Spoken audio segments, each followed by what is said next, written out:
നിസ്കരിക്കാൻ നിൽക്കുമ്പോ അത്തർ പൂശിയിട്ട് നിൽക്കുക. നിസ്കരിക്കാൻ നിൽക്കുമ്പോ അത്തർ പൂശിയിട്ട് നിൽക്കും.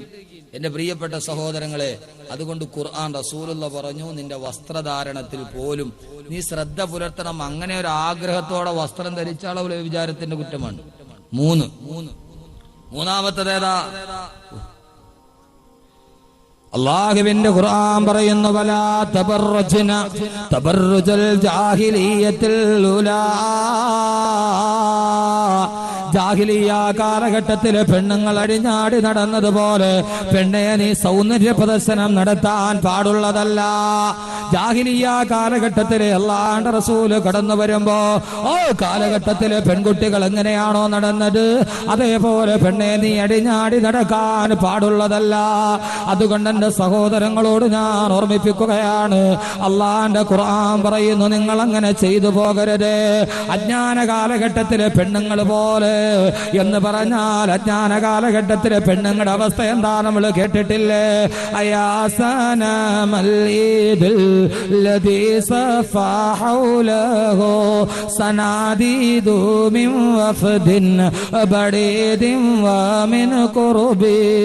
പെരുന്നാളിന് ദിനം തന്നിൽ തകർനാടും ബിംബമേ, തകർനാടും ബിംബമേ.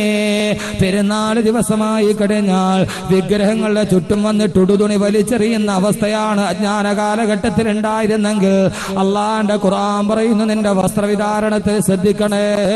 ഇതുമായി ബന്ധപ്പെട്ട് ഞാൻ എന്റെ ഒരൊറ്റ സഹോദരിമാരോട് പറയുകയാണ്. അറിയുമല്ലോ, പ്രവാചകൻ നബി മുഹമ്മദ് മുസ്തഫ അല്ലാഹുവിന്റെ റസൂൽ മിഅ്റാജിന്റെ യാത്ര കഴിഞ്ഞ് തിരിച്ചു വരുമ്പോ റസൂലുള്ളാഹിനെ കാണാൻ അലി ഇബ്നു അബീ താലിബ് റളിയല്ലാഹു അൻഹു റസൂലുള്ളാഹിന്റെ വീട്ടിലെത്തുമ്പോൾ ഒരു വല്ലാത്ത പൊട്ടിക്കരച്ചിൽ കേൾക്കാം. ആ സമയത്ത് ബഹുമാനപ്പെട്ട റസൂലുള്ളാഹി തന്റെ കാൽമുട്ടുകൾക്കിടയിലേക്ക് മുഖം പൂഴ്ത്തി വെച്ച് പൊട്ടിക്കരയുകയാണ്. അലി റളിയല്ലാഹു തആല അൻഹു ചോദിച്ചു, അത്രേ ഫിദാക അബീ വ ഉമ്മി യാ റസൂലല്ലാഹ് മല്ലദീ അബ്കാക യാ റസൂലല്ലാഹ്. എന്റെ മാതാവിനെക്കാളും എന്റെ പിതാവിനെക്കാളും ഞാൻ സ്നേഹിച്ച നബിയെ, മല്ലദീ അബ്കാക യാ റസൂലല്ലാഹ്, എന്താ നബിയെ കരയുന്നതെന്ന് ചോദിക്കുമ്പോ അല്ലാഹുവിന്റെ റസൂൽ പറഞ്ഞ മറുപടി എന്താണെന്നറിയുമോ? റസൂലുള്ള പറയുന്നു, അലിയെ എങ്ങനെയാണ് കരയാതിരിക്കുക? ഇന്നലെ പാതിരാത്രി ഉമ്മഹാനി റളിയല്ലാഹു അൻഹയുടെ വീട്ടിൽ കിടന്നുറങ്ങുമ്പോ ജിബ്രീൽ വന്നിട്ട് എന്നെ മിഅ്റാജിന്റെ യാത്ര കൊണ്ടുപോയി സപ്തവാനങ്ങളും താണ്ടി കിടന്ന് അല്ലാഹുവിന്റെ മുമ്പിലെത്തി. അവിടെ ചെന്ന് ഞാൻ ഇത്തലഅത്തുൽ ജന്നത വന്നാർ, സ്വർഗവും നരകവും കണ്ടുപോയി അലിയേ. ഇത്തലഅതു ഫിൽ ജന്നതി അക്സറു മിൻ ഉമ്മതി അൽ ഫുഖറാ. ഞാൻ സ്വർഗത്തിൽ ഏറ്റവും കൂടുതൽ കണ്ടത് എന്റെ സമൂഹത്തിൽപ്പെട്ട പാവങ്ങളെയാണ് അലിയേ. ജീവിതത്തിന്റെ രണ്ടറ്റം തമ്മിൽ കൂട്ടുമുട്ടിക്കാൻ പാടുപെടുന്ന, രാവിലെ മുതൽ വൈകുന്നേരം വരെ ഓട്ടോറിക്ഷ ഓടിക്കുന്ന പാവങ്ങളില്ലേ. തന്റെ ഭാര്യ ഓപ്പറേഷന് കൊണ്ടുപോയി ലേബർ റൂമിൽ കയറ്റുമ്പോ കെട്ടിവെക്കാൻ പൈസ ഇല്ലാതെ തൊട്ടടുത്ത വെട്ടിപുരുഷ തമ്പുരാക്കന്മാരുടെ അടുക്കൽ വന്ന് മുതലാളി 1000 രൂപ കടം വേണമെന്ന് ചോദിക്കുമ്പോ എന്തുണ്ടടാ പകരം ഈട് വെക്കാനെന്ന് ചോദിച്ചിട്ടൊന്നുമില്ലാത്തവൻ പാവപ്പെട്ടവൻ കൈമലത്ത് നിൽക്കുമ്പോ അവന്റെ കുടിലിന്റെ ഉള്ളിൽ ചെന്നിട്ടവൻ വെള്ളം കോരാൻ വെച്ചിരിക്കുന്ന ചെമ്പുകലം പോലും പലിശയുടെ പേര് പറഞ്ഞ് ഈടുമായി കൊണ്ടുവന്ന് വെച്ചിട്ട് 1000-100 വെച്ച് വട്ടിപ്പലിശ മേടിക്കുന്ന പെട്ടിപുരുഷ തമ്പുരാക്കന്മാർ അവരെ നാളെ നരകത്തിന്റെ വിത്താണെന്ന് നബി മുഹമ്മദ് റസൂലുള്ളാഹ്. അല്ലാഹുവിന്റെ പ്രവാചകൻ വീണ്ടും പറഞ്ഞു, ഞാൻ സ്വർഗ നരകത്തിൽ ഏറ്റവും കൂടുതൽ കണ്ടതാരെ എന്നറിയോ? ഇത്തലഅതു ഫിന്നാരി അക്സറു മിൻ ഉമ്മതി അന്നിസാ. നരകത്തിലെ ഞാൻ ഏറ്റവും കൂടുതൽ കണ്ടത് എന്റെ സമൂഹത്തിൽപ്പെട്ട പെൺകുട്ടികളെയാണ് അലിയേ. സ്ത്രീകൾ മുഴുവനും നരകത്തിൽ നിറഞ്ഞു നിൽക്കുകയാ. എന്നിട്ട് അല്ലാഹുവിന്റെ റസൂല് പറഞ്ഞ എന്റെ ശബ്ദം കേൾക്കാൻ കണ്ടുകുടിയിൽ എത്തിച്ചേർന്ന എന്റെ പ്രിയപ്പെട്ട സഹോദരങ്ങളോട് സഹോദരിമാരോട് ഓരോ മാതാപിതാക്കളോട്, രാവിലെ 10ാം ക്ലാസ്സിൽ പഠിക്കുന്ന കുട്ടിയുടെ മുടി 2 ഭാഗത്തും വാലിട്ട് കെട്ടി തലയിൽ തുണിയിടാതെ മക്കളെ പ്രായപൂർത്തിയാകാത്ത വായ മക്കളെ പറച്ചുവിടുന്ന ഓരോ മാതാപിതാക്കളും കേട്ടുകൊള്ളുക. വസ്ത്രധാരണത്തെ കുറിച്ച് പറയുമ്പോൾ ഞാൻ ഓർമ്മിപ്പിക്കുന്നു പെങ്ങള്, അല്ലാഹുവിന്റെ റസൂല് പറഞ്ഞ കൂട്ടത്തിൽ ഞാനൊരു പെണ്ണിനെ കണ്ടു. യദ്ഖുലു ഫീ ഫമിഹാ അന്നാർ. النار ويخرج في دبرها ويعلي دماؤها يدخل في فمها النار. ആ പെണ്ണിന്റെ പിളർക്കപ്പെട്ട വായിലൂടെ നരകത്തിന്റെ തീനാളങ്ങൾ അകത്തേക്ക് പ്രവേശിക്കുകയാ. നരകത്തിന്റെ തീനാളങ്ങൾ ആ പെണ്ണിന്റെ വായിലൂടെ പ്രവേശിക്കുകയാ. വായിലൂടെ പ്രവേശിച്ച നരകത്തിന്റെ തീനാളങ്ങൾ അതാ വയഖ്റുജു ഫീ ദുബരിഹാ, അവളുടെ പൃഷ്ഠഭാഗത്തൂടെ വെളിയിലോട്ട് പോവുകയാ. വായിലൂടെ കയറിയിട്ട് മലദ്വാരത്തിലൂടെ വെളിയിലോട്ട് പോകുന്ന തീനാളങ്ങൾ ഓ തീയുടെ ചൂട് കാരണത്താൽ വയഅലി ദിമാഉഹാ, അവളുടെ തല രണ്ടായി പൊട്ടിപ്പിളന്നിട്ട് ആ തലക്കുള്ളിൽ കിടക്കുന്ന തലച്ചോറ് മുഴുവനും നുരയും പതയുമായിട്ട് വെളിയിലോട്ടൊഴുകുകയാ. വൽ മലായികത്തു യസ്ബൂനൽ ഹമീമ അലാ റഅസിഹാ,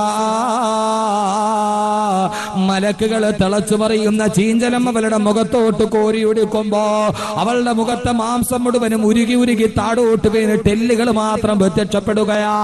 മലക്കുകൾ കയ്യിലിരിക്കുന്ന ദണ്ടുകൊണ്ട് അവളെ ആഞ്ഞു പ്രഹരിക്കുകയാ. റസൂലുള്ള പറഞ്ഞു, എനിക്ക് കണ്ടു നിൽക്കാൻ കഴിഞ്ഞില്ല.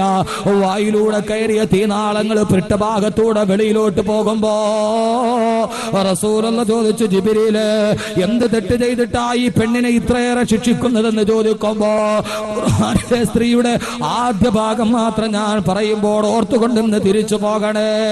ആ റസൂലുള്ളയോട് ജിബ്രീൽ പറയുന്ന, നബിയേ ആ പെണ്ണ് ചെയ്ത തെറ്റെന്താന്നറിയുമോ? എന്ത് തെറ്റാ ചെയ്തേ? പെണ്ണുങ്ങയാ തെന്ന് ചെയ്തു പോയത്. അവള് വ്യഭിചരിച്ച പെണ്ണല്ല, അവള് മോഷ്ടിച്ച പെണ്ണുമല്ല, അവള് പലിശ മേടിച്ച പെണ്ണുമല്ല. പിന്നെ ആ പെണ്ണ് ചെയ്ത ഒരേ ഒരു തെറ്റെന്താന്നറിയുമോ? റസൂലുള്ളയോട് ജിബ്രീൽ പറയുകയാണ്, നബിയേ അല്ലതീ ലാ തസ്തുറു ശഅറഹാ, എന്റെ ശബ്ദം ശ്രവിക്കുന്ന ഓരോ പെണ്ണന്മാരോർത്തുകൊള്ളണേ നബിയേ, ആ പെണ്ണ് ചെയ്ത തെറ്റെന്താന്നറിയുമോ? അല്ലതീ ലാ തസ്തുറു ശഅറഹാ, ഈ ഭൂമിയിൽ ജീവിച്ചിരിക്കുമ്പോ തലമറക്കാത്ത പെണ്ണാണ് നബിയെ, തലമറക്കാത്ത പെണ്ണാണ്, തലമറക്കാത്ത പെണ്ണാ. ഏ പെണ്ണെ, കേവലം തലമറക്കാത്ത പെണ്ണിന്റെ അവസ്ഥ ഇതാണെങ്കിൽ ബാക്കി ഞാൻ നിങ്ങളോട് പറയേണ്ട കാര്യമുണ്ടോ? അന്യപുരുഷനോട് കൊഞ്ചിക്കുടഞ്ഞ് സംസാരിക്കുന്ന, വെളിയിലൂടെ മനുഷ്യനെ മയക്കുന്ന രീതിയിൽ പുറത്തിറങ്ങി നടക്കുന്ന, സൗന്ദര്യം മുഴുവനും മേനുകാട്ടി നടക്കുന്ന പെങ്ങള്, കൂടുതൽ ഞാൻ പറയണ്ടല്ലോ. നരകത്തിന്റെ തീ നിനക്ക് സഹിക്കാൻ പറ്റുമോ? എന്താ നരകത്തിന്റെ തീ എന്താന്ന് നിനക്കറിയുമോ പെങ്ങള്? 100 ഡിഗ്രി സെൽഷ്യസിലാണ് വെള്ളം തിളക്കുന്നത്. ആ വെള്ളം തിളക്കുന്നത് 100 ഡിഗ്രി സെൽഷ്യസിലാണെങ്കിൽ ഞാനെന്ന് ചോദിക്കട്ടെ, നരകത്തിന്റെ ചൂടെന്താന്നറിയുമോ? അള്ളാന്റെ ഖുർആൻ തന്നെ പറയുന്നുണ്ട്, വഖൂദുഹന്നാസു വൽ ഹിജാറ, വഖൂദുഹന്നാസു വൽ ഹിജാറ. നാളെ നരകത്തിൽ വിറകിന് പകരം അള്ളാഹു ഉപയോഗിക്കുന്നത് കല്ലുകളയാ. വിറകിന് പകരം നമ്മൾ വിറകിന് തീ കൊടുക്കുന്നത് പോലെ കല്ലിലാണ് നരകത്തിന് തീ കൊടുക്കുക. മക്കളെ, നരകത്തിന് കല്ലിന് തീ കൊടുക്കണമെങ്കിൽ ഞാനെന്ന് ചോദിക്കട്ടെ, ഈ കിടക്കുന്ന കരിങ്കല്ല് ഇവിടെ ഏതെങ്കിലും തീയിൽ വെച്ചിട്ട് നിങ്ങൾക്ക് പൊടിച്ചു തരാമോ? ഈ കല്ലിലൊന്ന് തീ പിടിച്ചിട്ട് തരാമോ? കാരണം ദുനിയാവിലെ തീ കൊണ്ട് കല്ലിന് തീ പിടിക്കില്ല.